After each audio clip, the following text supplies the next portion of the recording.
Hello, నేను మీ శేషరావు. ఎన్నికల్లో మద్యం, డబ్బు ఈ రెండు చాలా ప్రధానమైనవి.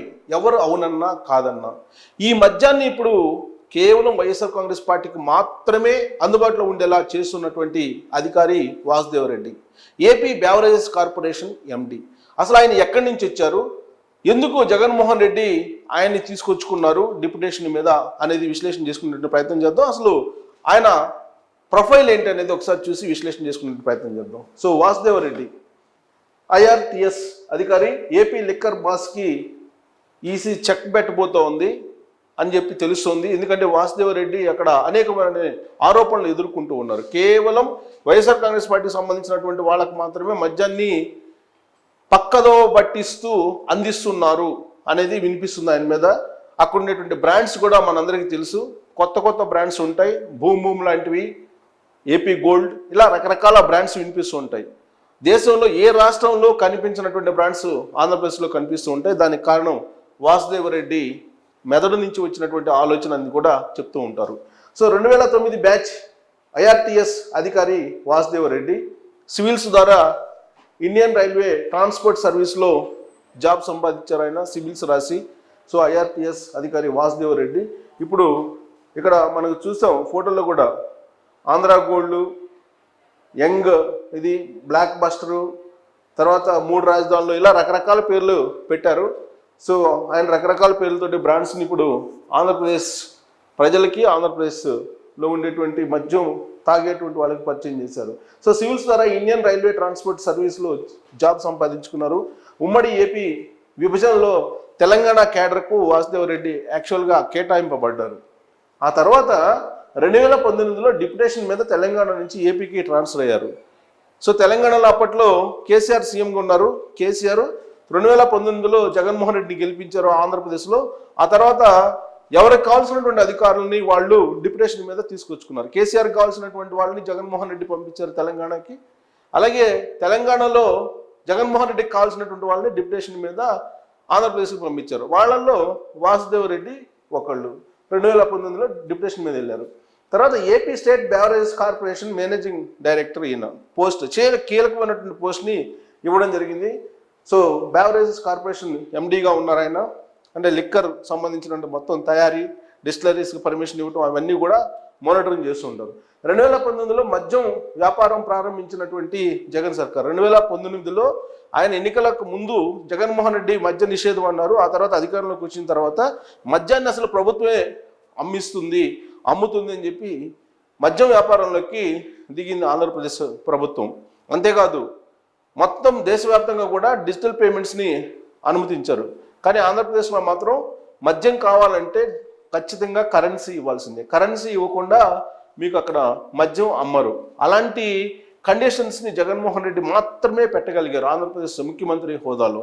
ఆయన మద్యాన్ని అమ్మించారు. ఆ మద్య షాపుల్లో కరోనా సమయంలో టీచర్స్ను కూడా కూర్చోబెట్టి అమ్మించినటువంటి అత్యంత అద్భుతమైనటువంటి ముఖ్యమంత్రి జగన్మోహన్ రెడ్డి. అక్కడ అనేక మంది చేత అమ్మించడం జరిగింది. ఏపీఎస్బిసిఎల్ ఆదాయము తాకట్టు పెట్టి 11,000 కోట్ల రుణం సంపాదించింది ఆంధ్రప్రదేశ్ ప్రభుత్వం. దాంట్లో వాసుదేవరెడ్డి పాత్ర చాలా కీలకమైనది, అందరికీ తెలిసినటువంటి అంశమే.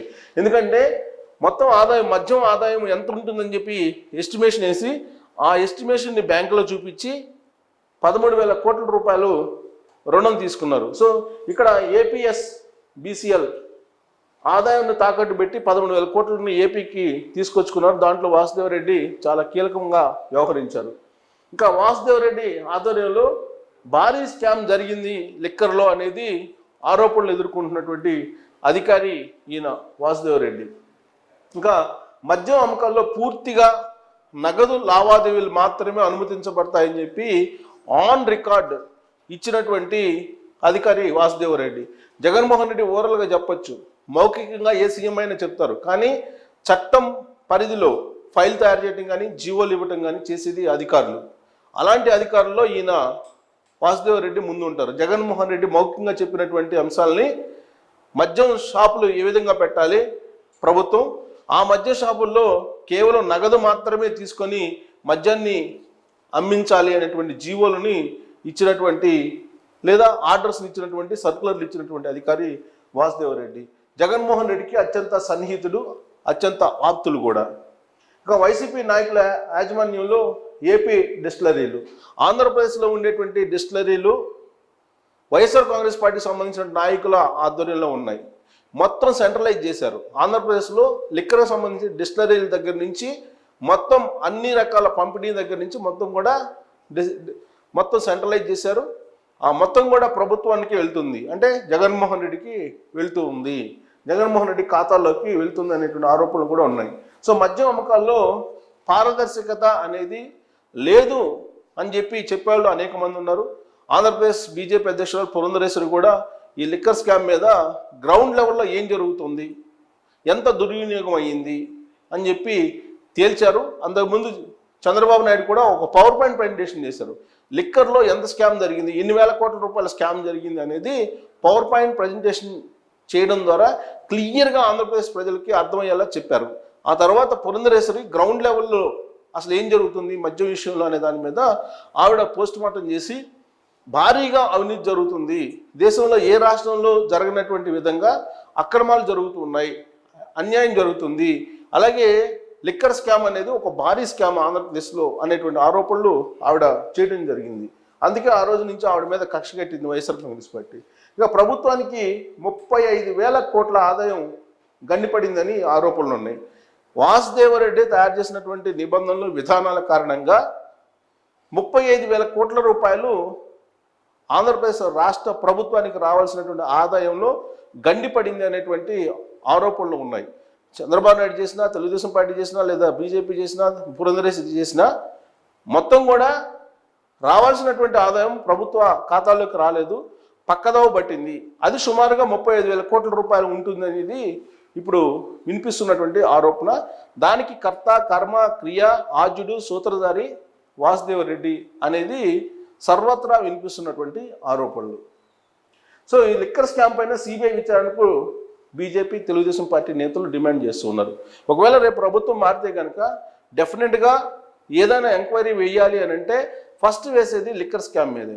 లిక్కర్లో అసలు ఏం జరిగింది, లిక్కర్లో ఏ విధంగా సెంట్రలైజ్ చేశారు, ఏ విధంగా ప్రభుత్వం అమ్మింది, ఏ విధంగా నగదు లావాదేవీలను జరిపారు, దానికి అసలు పారదర్శకత ఉందా, నిజంగా వీళ్ళు ఆరోపణలు చేస్తున్నటువంటి విధంగా 30,000 కోట్ల రూపాయల ఆదాయం కనుక నష్టపోతే ఆంధ్రప్రదేశ్ ప్రభుత్వం దాని మీద సిబిఐ చేత ఎంక్వైరీ చేయాల్సిన అవసరం ఉంది. అందుకే సిబిఐ విచారణను డిమాండ్ చేస్తున్నారు.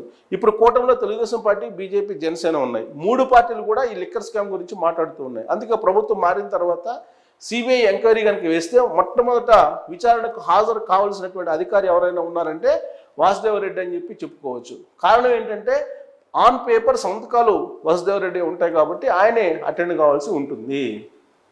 ఇంకా ఎన్నికల కోడ్ వచ్చాక వాసుదేవరెడ్డి మీద తీవ్రమైనటువంటి ఆరోపణలు వస్తూ ఉన్నాయి. డిస్టిలరీల నుంచి నేరుగా వైసీపీ నేతలకు మద్యం సరఫరా అవుతుంది. ఎగ్జాక్ట్గా ఇప్పుడు జరుగుతుంది అది.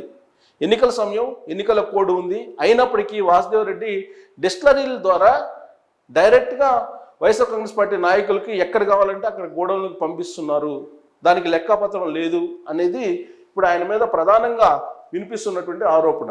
ఆ మేరకు ఎన్నికల కమిషన్ కూడా కంప్లైంట్ చేశారు. వ్యాట్తో పాటు ఏపీ బీసీఎల్ మార్జిన్కు భారీ నష్టం.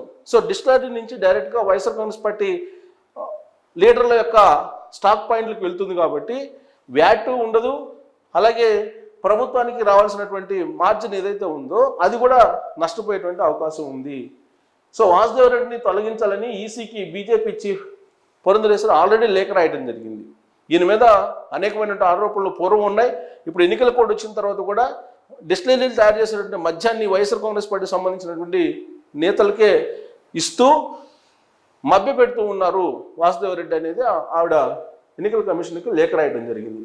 ఇది బ్రీఫ్గా వాసుదేవరెడ్డి హిస్టరీ తీసుకుంటే కనుక డిప్రెషన్ మీద తెలంగాణ నుంచి ఆయన ఆంధ్రప్రదేశ్కి వెళ్ళలేదు, జగన్మోహన్ రెడ్డి తీసుకెళ్ళినటువంటి అధికారి ఆయన. అందుకే జగన్మోహన్ రెడ్డికి ఏది నచ్చితే ఏది కావాలో అది చేస్తూ ఉన్నారు వాసుదేవరెడ్డి. ఇప్పుడు ఎన్నికల సమయంలో మద్యం, డబ్బు ఇంపార్టెంట్ కాబట్టి మద్యాన్ని డిస్టిలరీ ద్వారా నేరుగా వైఎస్ఆర్ కాంగ్రెస్ పార్టీ లీడర్లకి వాళ్ళ స్టాక్ పాయింట్లకు పంపిస్తూ ఇప్పుడు సహాయ సహకారాలు అందిస్తున్నారు అనేది ఆయన మీద ప్రధానమైన ఆరోపణ.